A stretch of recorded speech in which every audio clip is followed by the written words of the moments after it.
Let's see if we can get this up. I am going live on Instagram, on YouTube, and TradingView at the moment. Let's see if we can get everything up.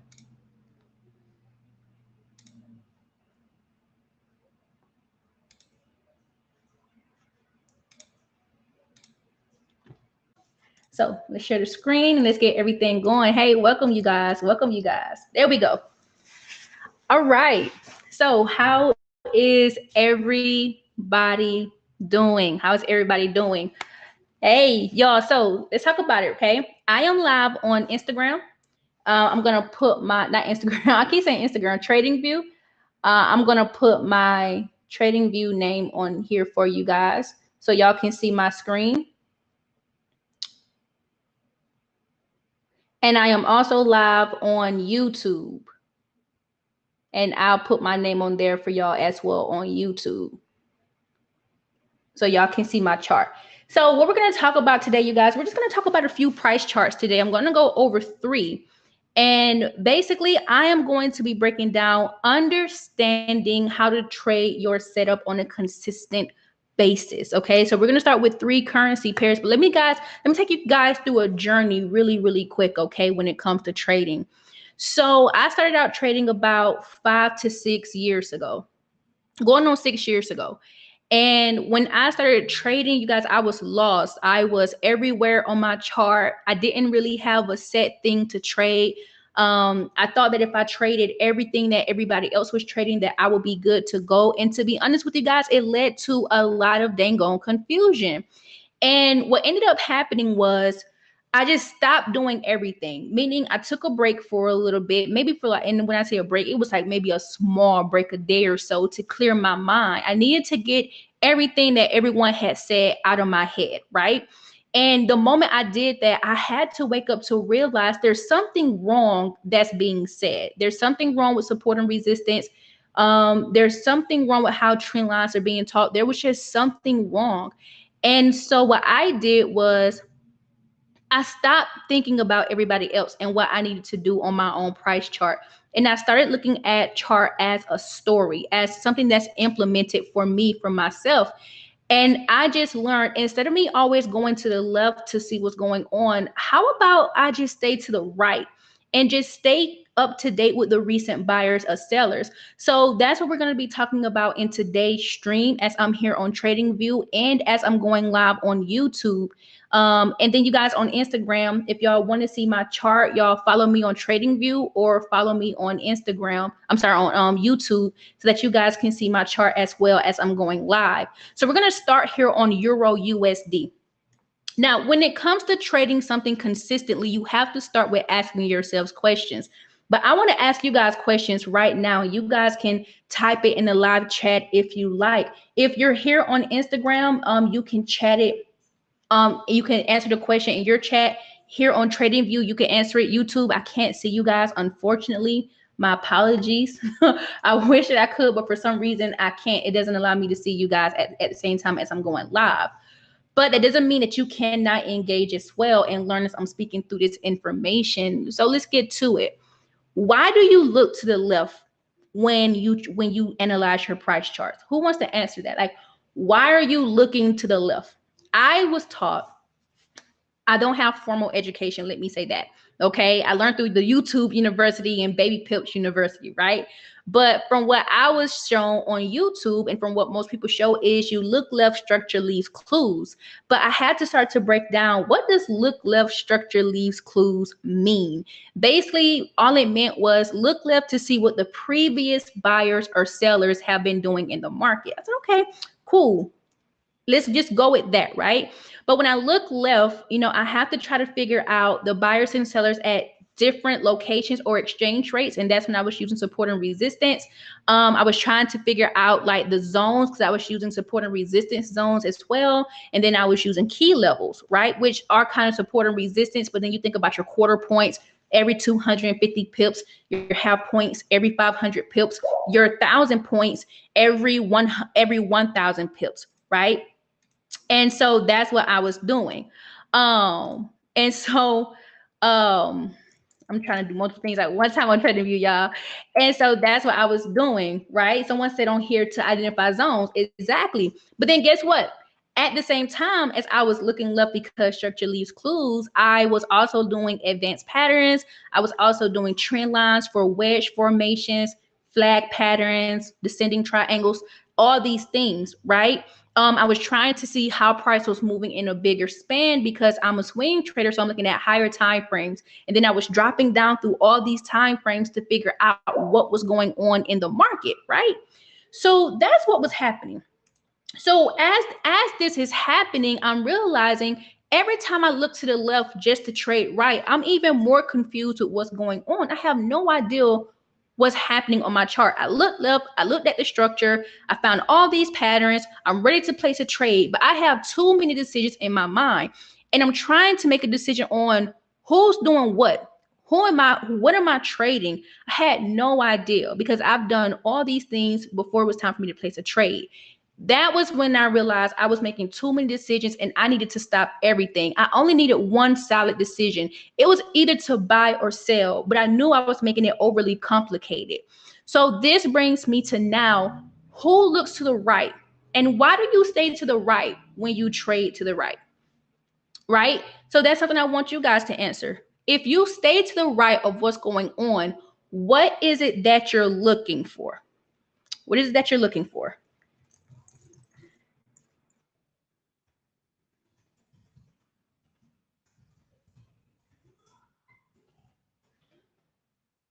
Who knows what they're looking for? Sorry, I'm doing multiple things at one time.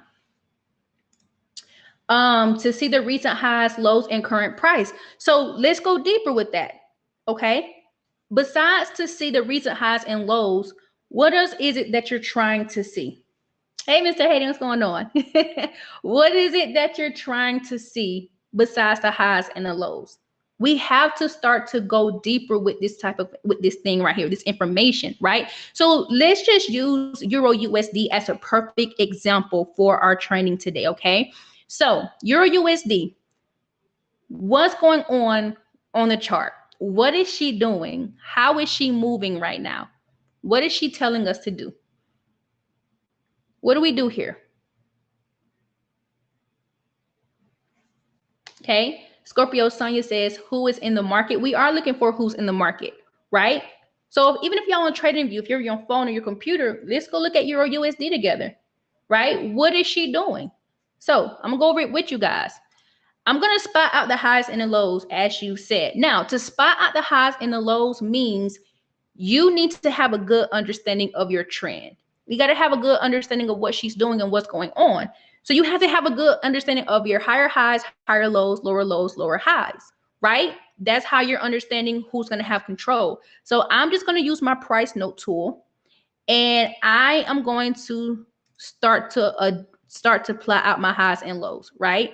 Now you can use whatever tools it is that you use, right? Miracle says downtrend. Hey, Law, what's going on?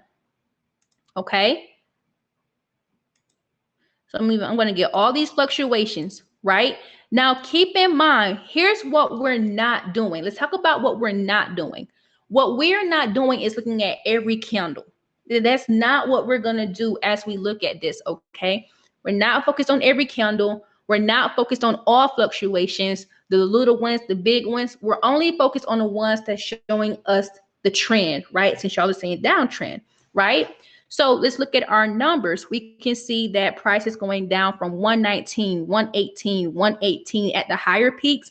And then the lower peaks, we can see that price is going down from 118, 118, 117. Now look at the recent peaks, right? 117, and now price has even made a new low right here, 117,634. So this continues to let us know that sellers have control. Guess what I did not do? Okay. I did not have to go too far to the left to get this information. As a matter of fact, you guys, I only went 1 month back, less than 1 month back, right? Because this had all the information that we needed. A lot of times when we put the extra step in without the full understanding of look left, structure leaves clues, we end up looking too far to the left to find the clues, right? But look left structure means clues means that you're plotting something, because that's what structure is. Structure is something that you're plotting to find the buyers and sellers when the buyers and sellers were already right here for us to identify. Y'all see where I'm going? Do you understand what I'm saying?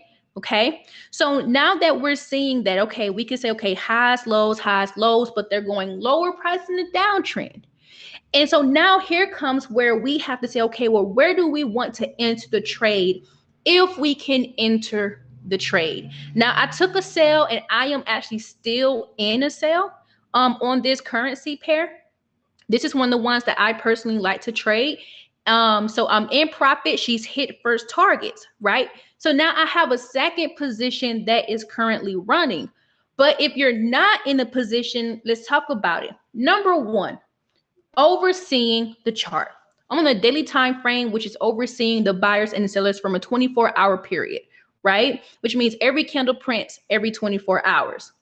But now I have to look at the chart to say if the sellers are in control. And I want you guys to answer this for yourselves too, looking at Euro USD. If the sellers are in control, where are you entering this trade? At what price point will you say you don't want price to go above so you can continue to sell? I'm going to give y'all my analysis and my thoughts with how I teach. I don't want price to go past the last lower high. Here around 118.510. Why? Because look at your exchange rates. If the sellers have control, we sell high. We sell at higher peaks. But look at what price is not doing. You have to look at what's not happening on the chart before you can look at what's happening on the chart. Here's what's not happening.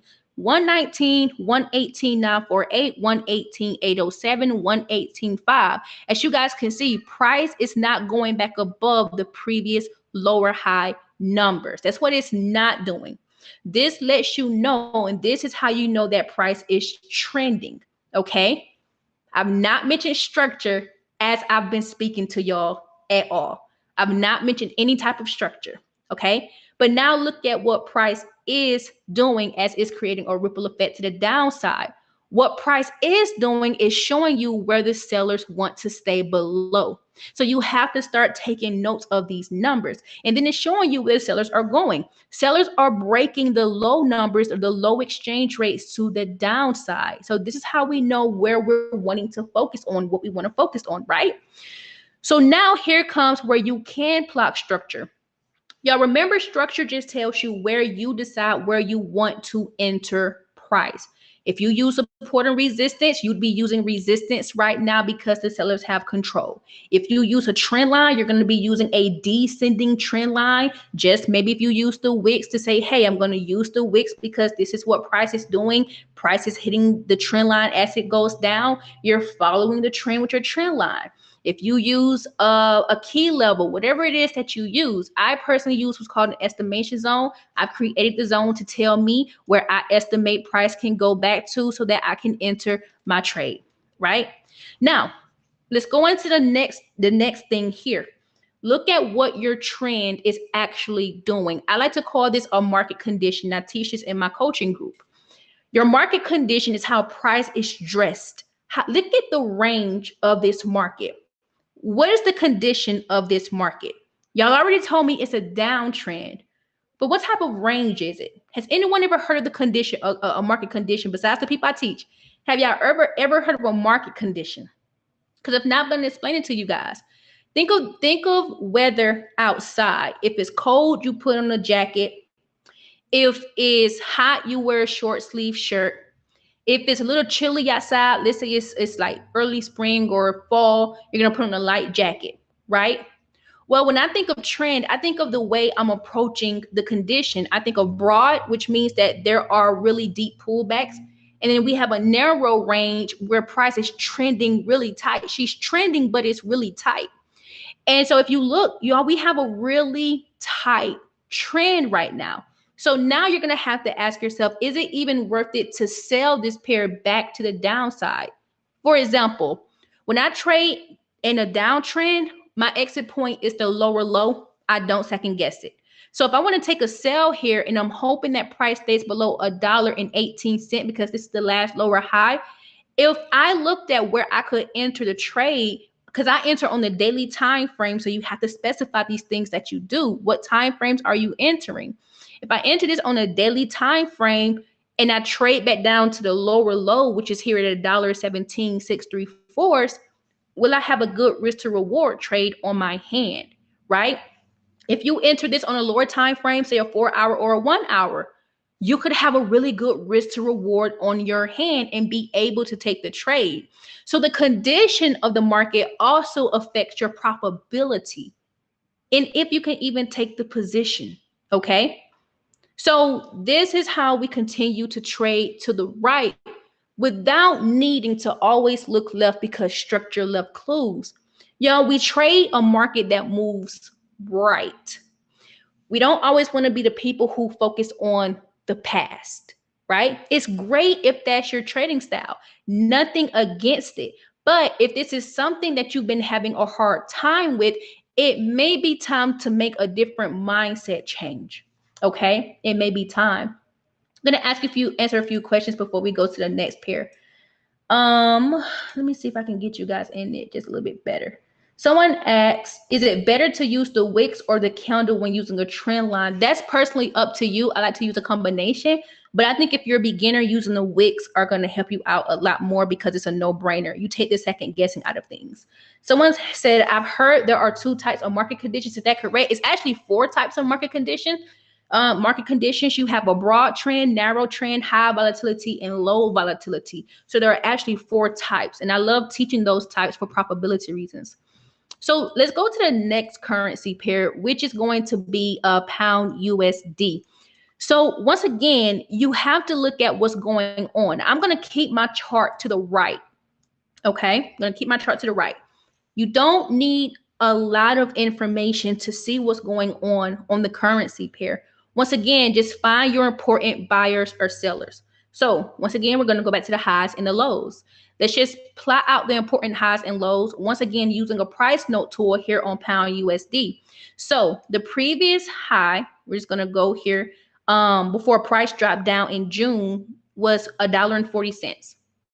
And then the last low was here around $1.37859.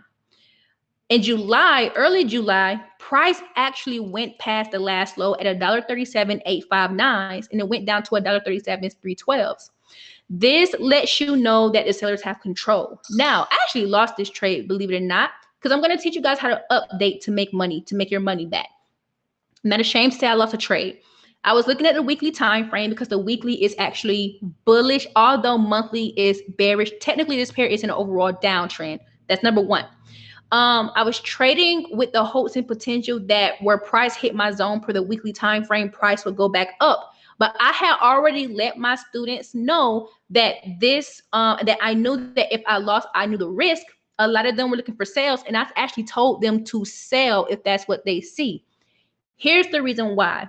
I look at higher time frames, monthly, weekly, daily. I am a strict trend trader. So I was trading this for trend continuation with the understanding that price could have more to go.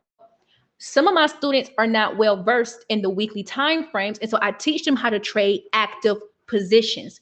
I would never tell one of my students to not make a decision to trade actively. I would never tell them to do that. I could see something they don't see because I'm looking higher. I can handle drawdown, right? Where some of them may not be able to, and that's fine. And if they sold it, they made their money, right? Matter of fact, a couple of my students just make money on pound JPY, selling it to the downside. USD JPY, selling it to the downside, right? Why? Because they're taking active positions on the daily time frame, just one time frame, right? But let's continue to go with this. So now I'm adjusting to what price is doing. Let me show you guys how to adjust after you lose a trade or even if you win a trade. You have to look at what the market has done. Since price just went lower past $1.37.312, guess what that lets you know? Price is going down. She is dropping. The buyers are not trying to push price up right now because the sellers have the control. So then that means whatever you say that comes out of your mouth, you trade with those people. You take a side and you play on that playing field, right? So since we have a new low, that makes this last fluctuation of sellers your lower high. because price is decreasing. Once again, I didn't have to look too far to the left to figure out this piece of information.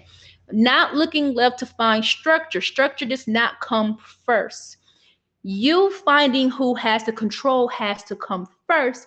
Then you make your buying and your selling decision based on where those people are or where they can come to so you can trade. Obviously, we want to look for sales, but we don't want to sell right now. Why? Because if the sellers have control, we don't sell low, right? The golden rule of being a trader: we buy low, but we sell high. But being a trend trader, this is where you get even more, I would say more specific with who you are as a trader. You have to know who you are. Are you a trend trader? Are you a counter trend trader? Maybe you're both, right? So once you figure out who you are, then it goes into what's your trading style. What do you trade? I teach swing traders, so I'll just speak more for swing traders. We're swing traders, right? So we know that we're going to wait for the position to set up, but we also know we're going to hold these trades for quite some time, a day, a few days, a week, a few weeks, right? So with that understanding, now here comes the setup. Price has made a new low. Great. You make money or you lose money. One of those two things can happen. Maybe you make none at all if you don't enter the trade. But now, where do you want to enter the trade with the sellers? Now here comes the understanding of where your rules come into play. I want price to stay below $1.39102, or would you say $1.391? Why? Because price proved it could not pass $1.40s. She's tanking. She's pushing down. So with that being said, if I wanted to stay below where I don't want price to go, my structure for where I want to enter has to go below that number. I want y'all to understand what I'm saying and rock out with this. When you understand where you don't want price to go in a downtrend, your structure goes below that number, below that exchange rate. If price is in an uptrend where you don't want price to go, your structure goes above that number. You're entering high, but you don't want to enter in at the highest price. Why? Because trend dictates this. Trend says price is pushing down. This is a discount for people, right? We trade discounts. We trade happiness for people. If you can get a discount, why would you want price to go back to a number where you don't figure it's a discount, right? That's why we buy low and we sell high. So let me give you guys an example of what I'm speaking about. Let's talk about what we're actually trading here, okay? We have the pound, we have the United States dollar. These are both physical currencies, right? That people are using if you live in America or if you live in UK. But at this moment, if you travel to the UK, you need the pound. Americans at this point in time, it will cost you around $1.36, $1.36 to be more exact, to buy 1 pound. Would you rather buy a pound at this price point or wait for price to pull back, let's say around $1.38 even, before you buy the pound to use in the UK? You would probably want to wait for price to pull back to see if you can get it at a cheaper price. We sell transactions, okay?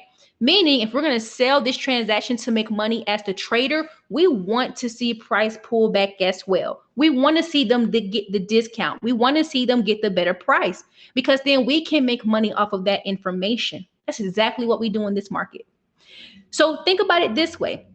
If you want a price to stay below $1.39, if she pulls back into around, let's say $1.38, maybe even just a little bit higher, but if she can prove to stay below that number, whatever structure here it is that you're going to be using, whether once again it's support and resistance, whether it's a trend line, whether it's an advanced pattern, whether it's an indicator, whatever time frame that you're using, you're setting yourself up to be the seller.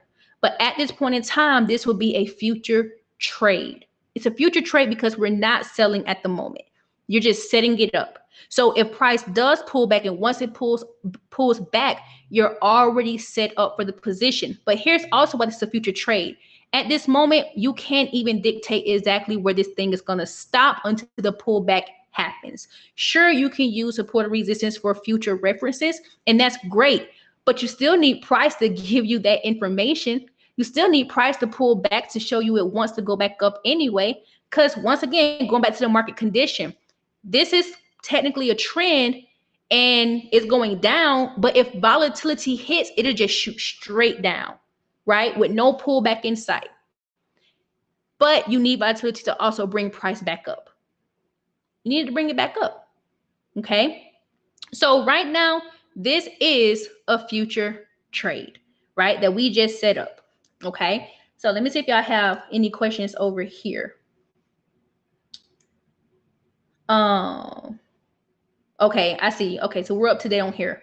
All right. Let me make sure we don't have any on Instagram, YouTube. I'm so sorry. One day I'm gonna get better at this, you guys, with seeing what's going on YouTube.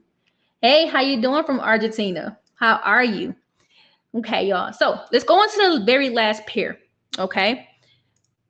The very last pair that I want to take a look at is going to be New Zealand dollar Swiss. Now, this is a minor. All right. We just looked at two majors, and this is a minor.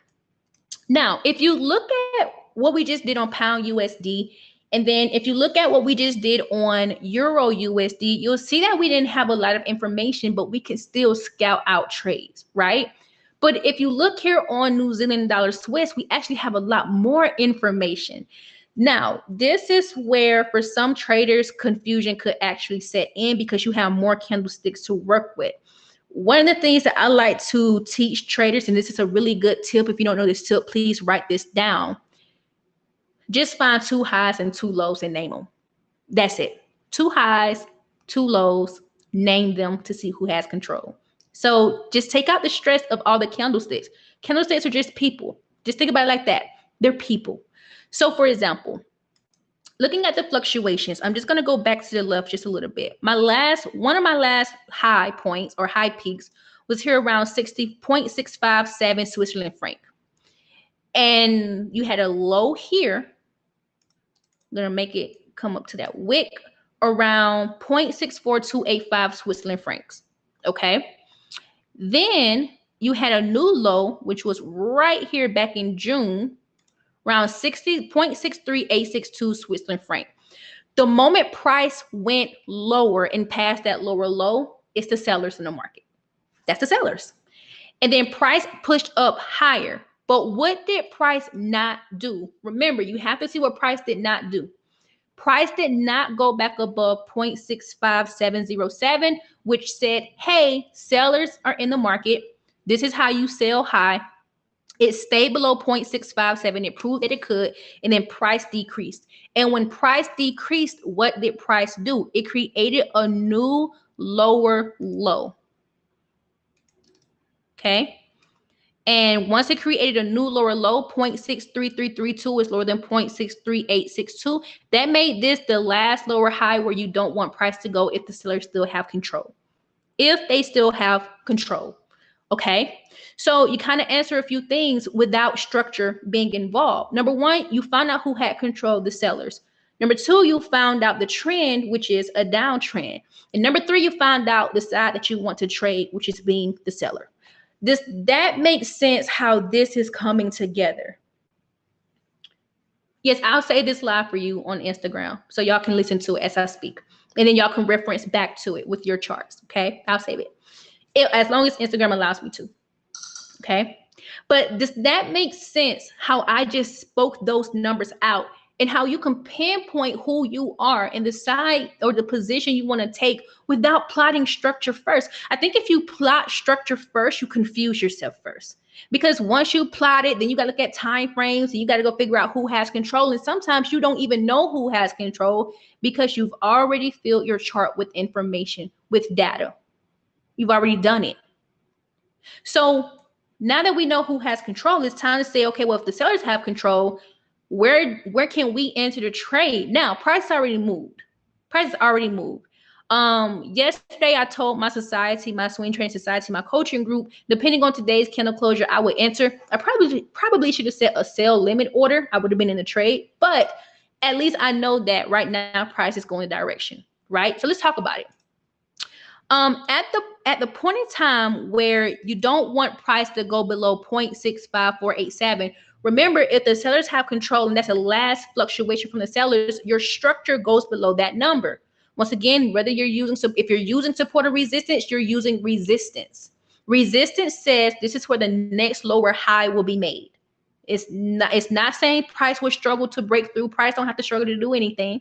That's not what it's saying. Resistance just says in the downtrend, the sellers will come and push price down from this price point. So it goes below your last lower high. If you were using a trend line, you would go from wick to wick. But then this is a priority issue, because if you use both, let's just say you use both, which one do you count on first? The support and the resistance or the trend line, right? And what happens if price doesn't touch the trend line? Are you still waiting? Okay, we'll be talking about priority tomorrow on Instagram. All right. If you're using an advanced pattern, if you're using a key level, whatever it is that you're using, just know it just goes below that last high. Just know that. Okay. So I have my estimation zone. Price has touched it. Now price has moved. Now I could have set a limit order. I've been working with limit orders since last week. Had a very profitable week doing it, and it was awesome. Awesome. But this one wasn't on my radar until the weekend. And Friday, when this candle printed, that rejection candle, if you know anything about the 4 candles I teach, then you know this is one of the candles that stops momentum and makes price go the opposite direction. If this was a Thursday, I would have jumped right on that trade if it was in my peripheral as well. But since it's not, once again, this is how we update. Okay. Watch how I'm about to do this. If I wanted to enter a trade and I'm telling myself this is a beautiful candle that pushed price down, I have to think about the next pullback over where price can potentially go without me dropping down in time frames. Now, if you drop down in time frames, hear me well. You want price to stay below this candle right here. If you believe that this is a drop, and once again, you need price to pull back, we have to kind of think about where price is about to get ready to go. It could go back down to 0.63332. Remember what I named that. All right. And a downtrend, that's just gonna be where we're gonna take profit at. Okay. Yours may be a little bit different depending on what you have on your chart. But this is where I want to hope to see price go and pass. So you're gonna have to have a structure. If price pulls back to say, if this is the candle you believe that is leading the sellers to drop, your structure needs to go below this candle. Okay. For you to get into your next position, because technically that's the entry candle. That was the entry candle. You just couldn't enter because it was a Friday, unless you entered on a lower time frame, but that's your business. Okay. That's your business. That's in the words of Miss Tabitha Brown. All right. But on this one, the target is 0.6332 and then beyond, depending on what you use. All right. So these are 3 currency pairs that I wanted to talk about, but kind of give lessons behind how do you update as price moves, but how do you also change your mindset just in case you're making too many trading decisions to calm your minds down, right? Number 1, you have to look at who has control first. Number 2, don't plot structure first, because if you plot structure, that's where the confusion comes in that. And then number 3 is have your take profit points. Once you understand who has control, you get to see where they're actually going, and taking profit can actually become a lot easier for you. And then number 4, once you see who has control, once you see your exit point, just look to see where your entry point is. If in a downtrend, that last lower high, your structure goes below that last lower high. In an uptrend, that higher low, your structure goes above that higher low, because you're already telling yourself where you don't want price to go. Okay. So do I have any questions about anything that I've said, that I've talked about, or just anything in reference to what we've just talked about? Okay. You're doing good. That's real good. Shouldn't your most recent structure on GU be at 1.3750? Well, let's see what you're talking about. You said 137. No. So let's talk about that. You're using resistance. Okay. Once again, that's what I said. Depending on what it is that you're using. So let me just say what he asked me. He said, shouldn't your most recent structure be at 1.3750, which is right here? Okay. This automatically lets me know you're using support and resistance. And your mindset is that right here, this is where price will come back and test. Let me erase my chart and let's test what you just asked me out together. So what if, let's just do this.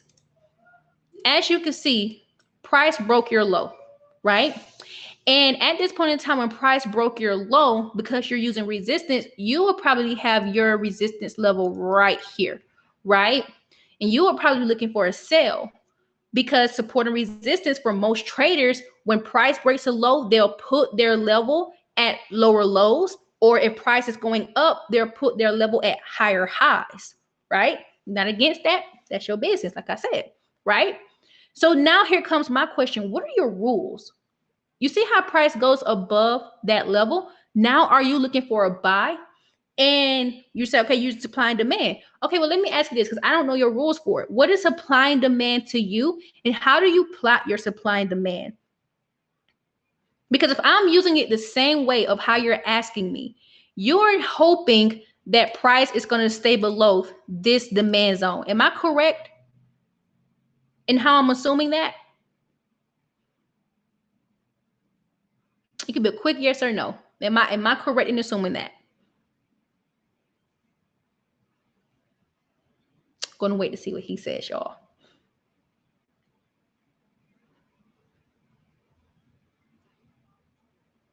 Okay. If there are any other questions, y'all can ask it as well as we're speaking.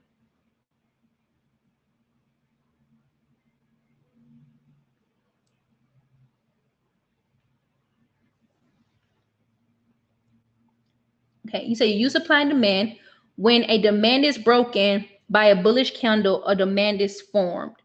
Okay, so now we have to talk about what supply and demand is. You said that when a downtrend is broken by a bullish candle, a demand is formed. What does demand mean? Can we talk about this really quick? Let's talk about definitions of a trader. What does demand mean? Demand, and you said I'm correct in how you're thinking of how you want to trade it. Great. Let's break this down with your permission, okay? Demand means people want something. That's what demand means. Demand can also mean how many people don't want something. We're trading supply of currencies, pound versus the United States dollar, just in this example, okay? The pound is a currency, the USD is a currency. We're trading how many people want the pound in this example. How many Americans want to buy the pound? How many Americans don't want to buy the pound? When price decreased and broke this lower low, it did tell us that more people can buy the pound at a cheaper price, right? But as a seller, we see that price is decreasing, so we can sell that information. But because more people can buy the pound, that also means that for us, we're going to sell the pound against the dollar. That's what we're going to do. So if I thought about it in terms of supply, I don't want the pound as far as a trader goes. Okay? But at the same time, as price is decreasing, what I'm going to notice is, once again, who has that control. So we're going to want price to stay below $1.40. But now here comes my questions with rules. When do you sell this? Like when does that sale come in? And have you noticed that the price is decreasing? Which you probably will if looking for a sale. But is this your selling candle? Like, what becomes the sale? Because for most people who trade this as well too, depending on the time frame, they could look at this as a break and retest. Well, price broke the zone, now price may go up, and like all this kind of stuff, right? So I'm always weary when I see breaks like this.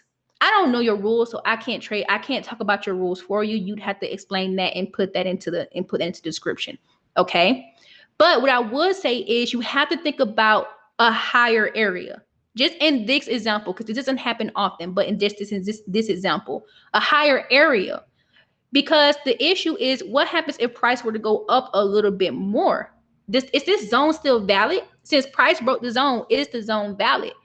So I'm always thinking about things like that. So for me personally, I don't use supply and demand zones like this. Not for me personally. I want it to go up a little bit higher. But if this is something that you trade, which this is something that you trade, then your personal rules to why you would sell this will have to make sense for you. This would still be a good demand zone depending on the time frame that you buy it on. Because what happens if you saw this bullish candle? Would you still think, oh, it's time to buy because price is above the zone, right? Price goes a little bit higher, especially on a lower time frame. Are you still thinking price is going to go up? What time frame says to sell it? What time frame says to sell it? Because this technically is your sell zone. It can't be a buy zone. Why? Sellers got the market. Sellers have the market. New traders can't fathom this. New traders will make a mistake here. They will. You know why? Because look at this. The way it's going up and down is fluctuating. Make a lot of mistakes in this area. And now this is where we are now. So if I adjusted this zone again, aren't we still in the same position that we were just before? Isn't this the same position that you were just before when you put your zone right here? At what price point do you sell? In what way is it correct? Supply and demand is more so of a mindset thing with your numbers, your exchange rates. That's what it's more for. You have to break that definition down. And then you trade that definition. Okay, I'm hoping that makes sense. God's case says one has to understand who is in control, right? If a demand is formed, supply is in control. So if a demand is formed, supply is control, which means you would need a higher time frame demand to counter any strong supply. Booyah, got it right there.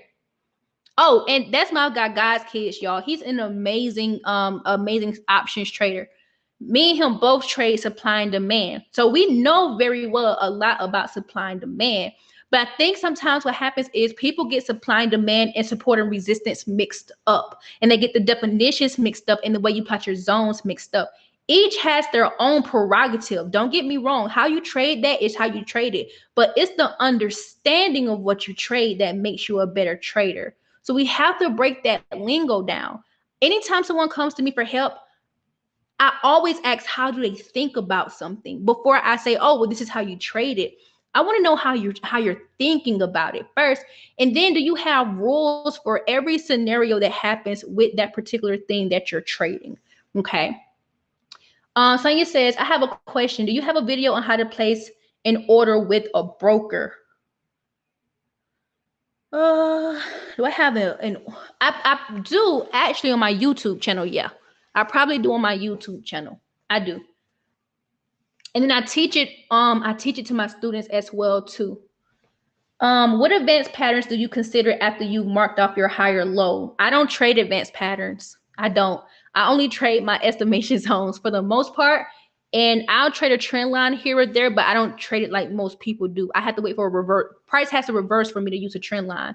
So that's why tomorrow we're going to be talking about trading priorities tomorrow. Sonia, email me, please. DM me so I can get you that video. DM me so I can get you the video, okay? I'll find a link to it.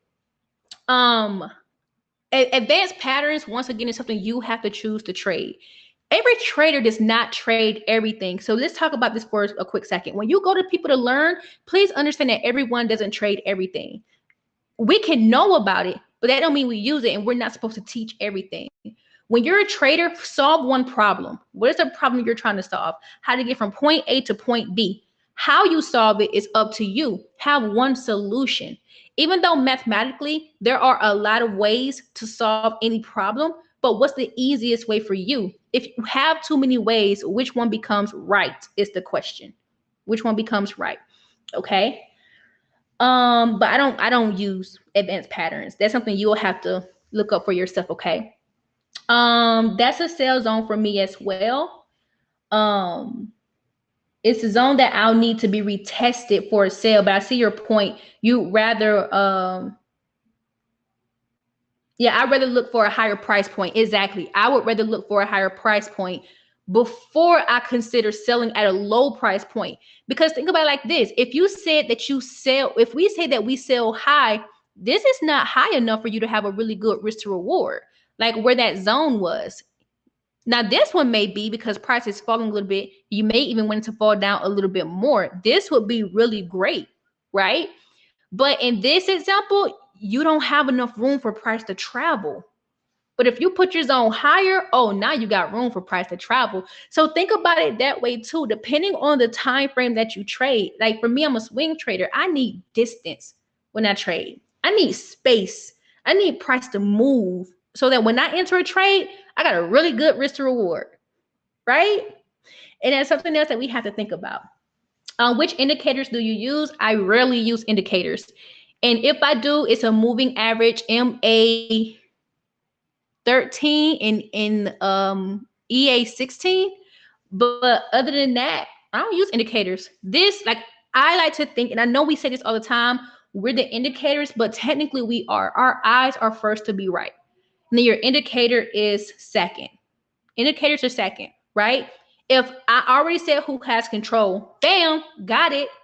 If I already said who I'm going to trade with, bam, got it, right? If I already said I'm going to plot this structure to enter the trade here, bam, got it. What's the use of an indicator at that point?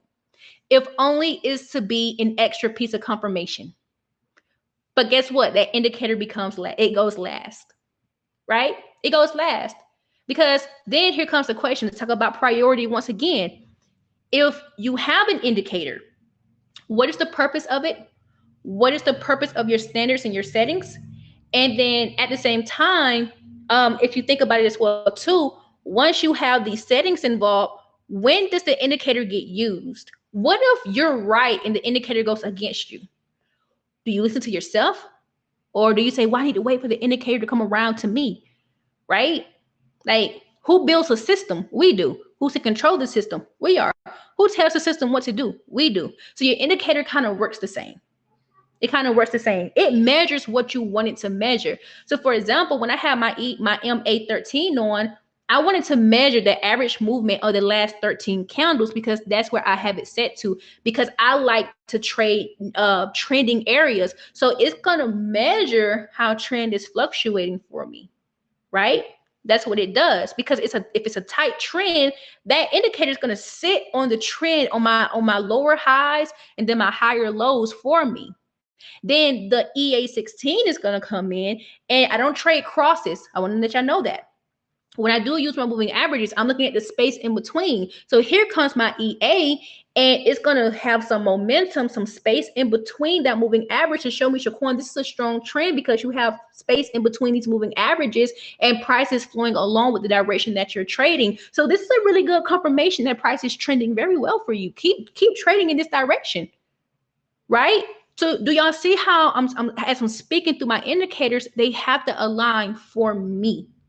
They got to align for me, for what I want to happen. And your indicator has to do the same thing, right? It's a mindset change. You have to connect and build a bridge to what it is that you personally trade. You have to. It's a bridge. Okay? It's a bridge. Any other questions, y'all, before we go? And I really thank y'all for joining me. I think I'm going to do these every Monday. If y'all like these, and if y'all know any other person who wants to join our conversations like this, who want to do analysis like this as well, tell them, y'all say, hey, follow this chick, right? Her name is Shaquan. She about her business, but she also likes helping people, right? So let them know. Any last questions before we go? Any last ones?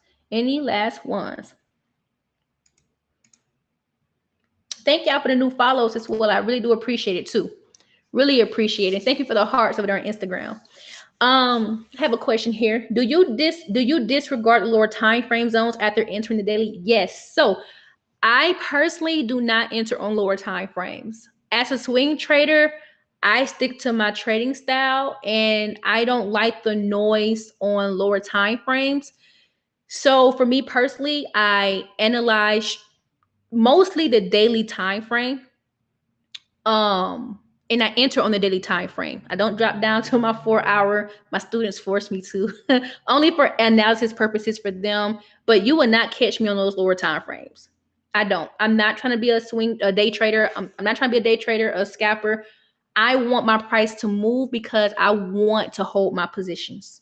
So I'm sticking true to my trading style.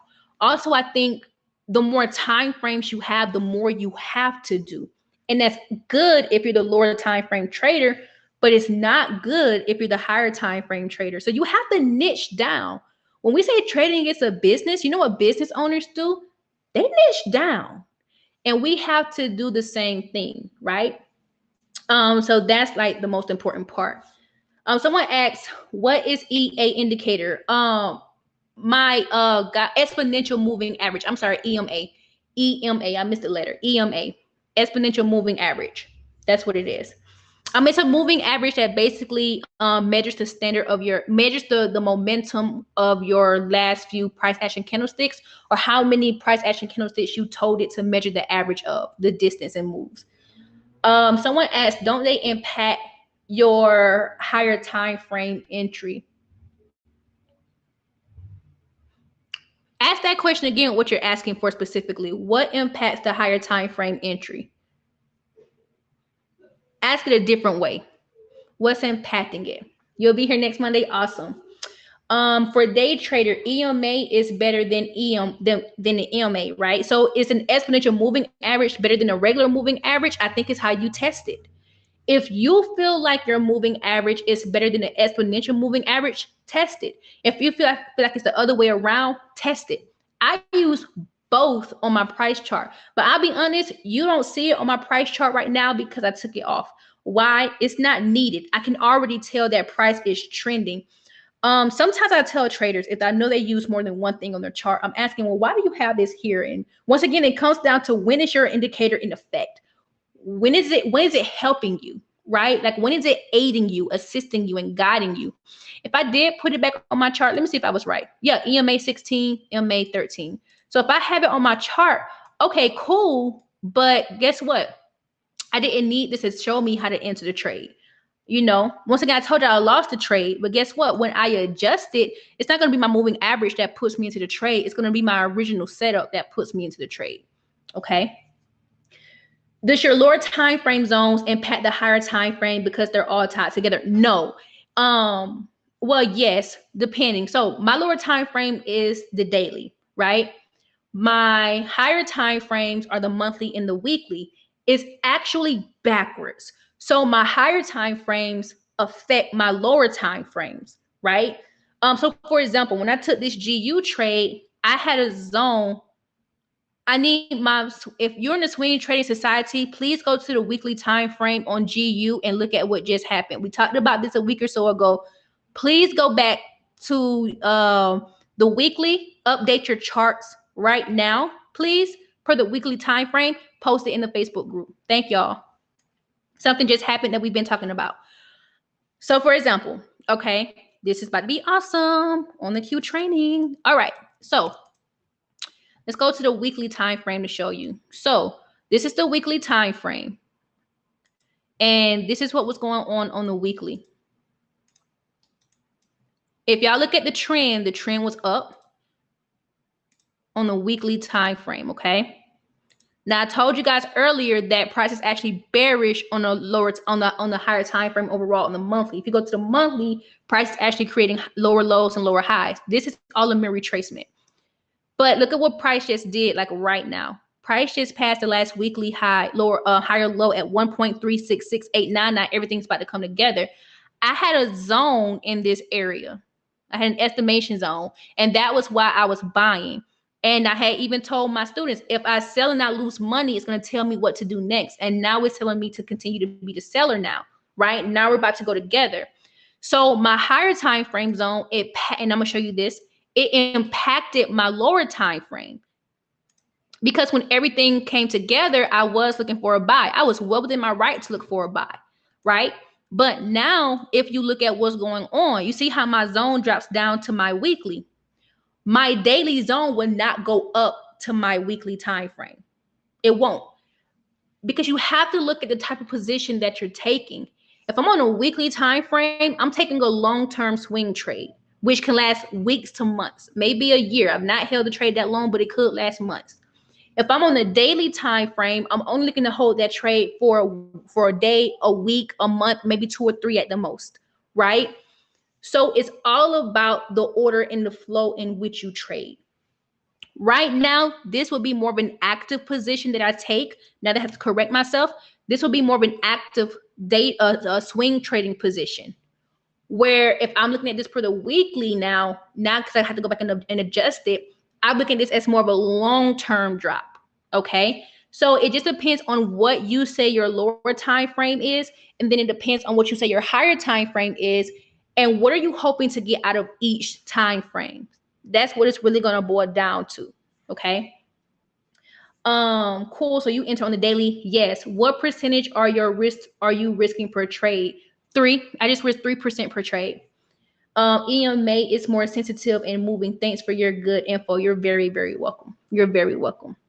Yeah, I would say for me, trading and teaching this way is a little bit more easier than how I used to teach back in the past. I used to teach everything, trend lines, support and resistance, all this stuff, right? Advanced patterns, all this stuff. It wasn't until, as y'all can see, this chart is clean. My chart stays this clean for most of the time. And it wasn't until I realized I didn't have to do all of this, like put everything here to figure out what I wanted to do next, right? And once I figured that out, y'all, trading became so much easier. Once I took out everything that people said to do and started to focus on what I needed to do for me and then test it, that's when it became a lot easier. And so that's why, I take the same setup, trade after trade after trade. I don't add to it. I don't take away from it, but trade after trade after trade after trade, it literally is the same setup. And when you talk about doing something consistently, most people say they want to be consistently profitable, but they're not trading the same setup consistently. And you have to trade the same setup on a consistent basis to see profits and what's working and what's not working. Okay. So with that being said, y'all, I got to go. Okay. This has been a really good session. I'll be here next Monday for y'all, but I gotta go and update my students on GU really quick, or I gotta have them update me on what's going on with GU just to make sure that what they see is going to be correct and to make sure we're all aligned. Okay. Yep, it's gonna be again next week. So I'll see you guys. If y'all have any more questions, y'all can inbox me or y'all can DM me. If you want to work with me one-on-one, you guys, please DM me and let me know, and we'll have a conversation from there. Okay. Thank you, Instagram. Thank you, YouTube. Thank you, TradingView. You guys be blessed. Talk to y'all later.